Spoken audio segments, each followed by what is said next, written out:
এই মুহূর্তে এই সময় দাঁড়িয়ে ডায়াবেটিস ঠিক কতটা ছড়িয়ে পড়েছে বা এর কিভাবে বাড়ছে বা এজ জেন্ডার, এই এজ জেন্ডার ওয়াইজ এর কি ডিফারেন্সেস আছে সেগুলো যদি একটু আপনাদের। ভীষণ ইম্পর্টেন্ট কোয়েশ্চেন এটা, কারণ এখন কিন্তু আমাদের প্রচলিত যে ধ্যান ধারণা ডায়াবেটিস সম্পর্কে সেটা খুব দ্রুত বদলে যাচ্ছে। কারণ আগে যেটা ছিল যে শুধু টাইপ 1 টাইপ 2 ডায়াবেটিস, এবং একটা বেশিরভাগ ক্ষেত্রে দেখা যেত যে 40-45-এর পর থেকে কিন্তু মানে মধ্য বয়সে বা আরও পরের দিকে কিন্তু ডায়াবেটিসটা মূলত ধরা পড়তো।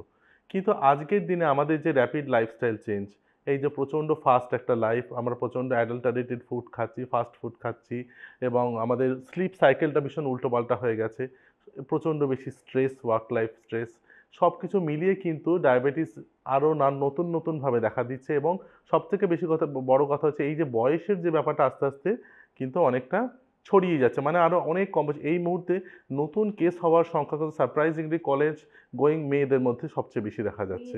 16-18, ছেলেদেরও হচ্ছে কিন্তু মেয়েদের মধ্যেও বেশি দেখা যাচ্ছে, 16-18-20 এই এজে। আচ্ছা, আমি যেটা জানতে চাইছিলাম, এই যে আপনি বললেন যে কলেজ গোয়িং গার্লসদের ক্ষেত্রে হচ্ছে, আমরা তো জানি খুব ছোট বাচ্চাদেরও ডায়াবেটিস হয়, এটার কারণ কি? মানে এটা কি কোনো জেনেটিক কারণে হয় নাকি? মাল্টিফ্যাক্টোরিয়াল ব্যাপারটা, multifactorial diabetes in children and adolescence, এটাও একটা আমাকে আলাদা করে অনেক জায়গায় বলতে হচ্ছে। কারণ এটার রাইজিং অনেকগুলো কারণ। একটা তো জেনেটিক তো বটেই, যেগুলো জিন রিলেটেড যেই ডিজিজগুলো, যেগুলো বাবা মায়ের ক্ষেত্রে আছে, মেটার্নাল সাইডে আছে, কারো বোথ সাইডে ডায়াবেটিস আছে, বা কারো ক্ষেত্রে শুধু ক্যারিয়ার, তাদের ক্ষেত্রে, বাচ্চাদের ক্ষেত্রে যেমন দেখা যাচ্ছে। আর একটা দেখা যাচ্ছে যাদের অনেক সময় মায়েদের প্রেগনেন্সির সময় নতুন করে ডায়াবেটিস হচ্ছে। ডায়াবেটিস ইন প্রেগনেন্সি এটা একটা খুব ইম্পর্টেন্ট টপিক। অনেক ক্ষেত্রে আছে যারা অলরেডি ডায়াবেটিক মাদার, তারা প্রেগনেন্সিতে যাচ্ছেন, সেটা যেমন একটা আছে। আবার অনেক মা যার আগে ডায়াবেটিস ছিল না কিন্তু প্রেগনেন্সি চলাকালীন প্রথম ডায়াবেটিস হচ্ছে।